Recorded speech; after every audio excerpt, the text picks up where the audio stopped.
প্ৰশ্নাৱলীৰ class 10 general সায়েন্সৰ যি প্ৰশ্নাৱলী আছে ভিতৰৰ প্ৰশ্নাৱলী সেই প্ৰশ্নাৱলীৰ পৰা আলোচনা কৰিম প্ৰায় শেষে হ'ব যে এই প্ৰশ্নাৱলী কি কৈছে চাই লও যে চেপ্টাৰ 1 অৰ ক্লাস 10 জেনাৰেল সায়েন্সৰ যি প্ৰশ্নাৱলী সেই প্ৰশ্নাৱলী কোৱেশ্চন 1 কি কৈছে a solution of substance x is used for white washing or ক্ষেত্ৰত x is used কৰা হয় গতিকে এই substance x পদাৰ্থটোৰ কি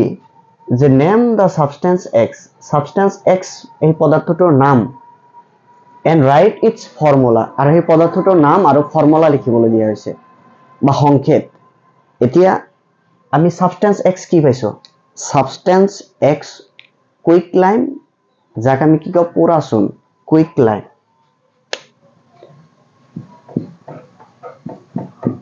answer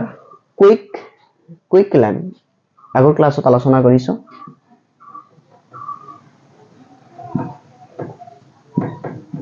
quick line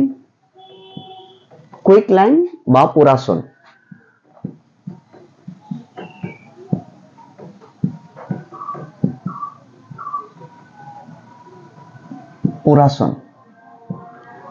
আৰু ইয়াৰ ফৰ্মুলাটো হল বা সংকেতটো হল কি calcium oxide CaO calcium oxide হৈ গল যে solution of substance X is used for white washing name the substance X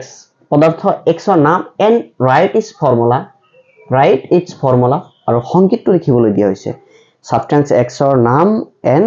its formulaটো লিখিবলৈ দিছে quick line বা পুৰাচোন আৰু ক্যালসিয়াম অক্সাইড এটো হল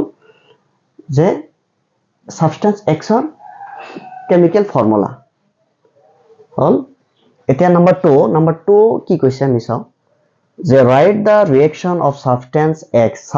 X আমি কি পাইছো calcium oxide named in number 1 above with water যে substance X ক্যালসিয়াম অক্সাইড তো কি হল লগত ৰিয়েক্ট কৰিবলৈ দিয়া হৈছে with water পানীৰ লগত বিক্ৰিয়া কৰিবলৈ দিয়া হৈছে এতিয়া পানীৰ লগত বিক্ৰিয়া হলে কি হয় আমি চাও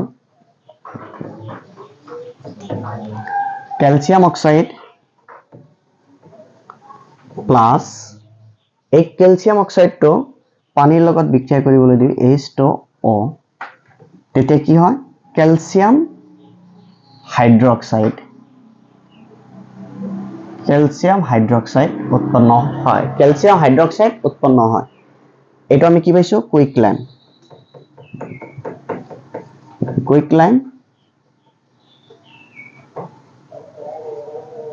লাইন ওয়াটার আর এটো আমি কি পাইছো স্লেকেট লাইন বা হিতিলিত চোন